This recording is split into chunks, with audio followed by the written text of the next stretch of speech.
Un ministre de l'économie peut en cacher deux autres. Pour se pencher sur le développement du pôle industriel de Fos-sur-Mer, les ministres de l'Industrie et de l'Énergie sont aussi du déplacement. Au programme, une visite du terminal méthanier de Fos-Cavaou, propriété d'Elengy. L'entreprise a son projet de décarbonation dans les cartons. Elle devrait stocker dans ces vastes citernes du CO2 liquéfié pour l'exporter. La présence d'une telle délégation est du jamais vu dans l'histoire industrielle de Fos. C'est une manière de montrer que l'État s'engage envers l'industrie décarbonée. Le site a valeur d'exemple. Fos-sur-Mer, ça parle en Europe. Quand je suis à Bruxelles, au Luxembourg, avec mes collègues ministres de l'économie et des finances, ça parle. J'ai eu la chance, comme parlementaire, de venir ici en avril 2023 pour visiter, à l'époque elles étaient sur quai, le futur parc de pilotes d'éoliennes. Ça parle partout en Europe, parce qu'on est à la frontière technologique.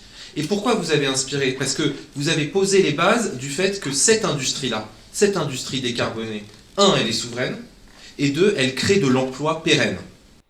Mais il faudra un coup de main de l'État pour accélérer les choses, notamment en matière d'infrastructures routières. Sinon, leur rêve de développement peut s'envoler. 31 projets sur ce territoire. 31 projets, c'est 20 milliards d'euros d'investissement du monde privé. C'est 10 000 emplois directs nouveaux. Le ratio dans l'industrie, c'est un emploi direct, 4 emplois indirects induits. Donc on va générer de l'emploi pour 40 à 50 000 personnes. Si on n'est pas capable d'apporter des réponses certaines aux porteurs de projets, ils iront les faire ailleurs. On a absolument besoin d'une mission d'État.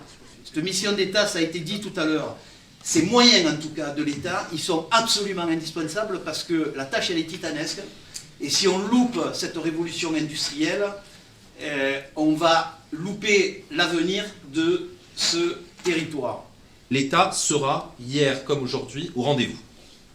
Au rendez-vous très concrètement. Quand il y a autant d'industriels, quand il y a autant de personnes mobilisées, des élus locaux mobilisés, on doit être là, on doit être au rendez-vous.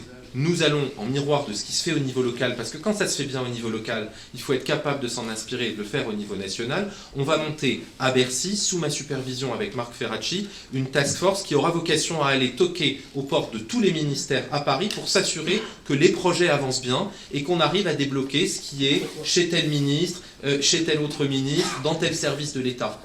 Le parterre d'élus et de chefs d'entreprise présents a pu être rassuré, même si on a peu parlé d'argent. Or, c'est souvent le nerf de la guerre.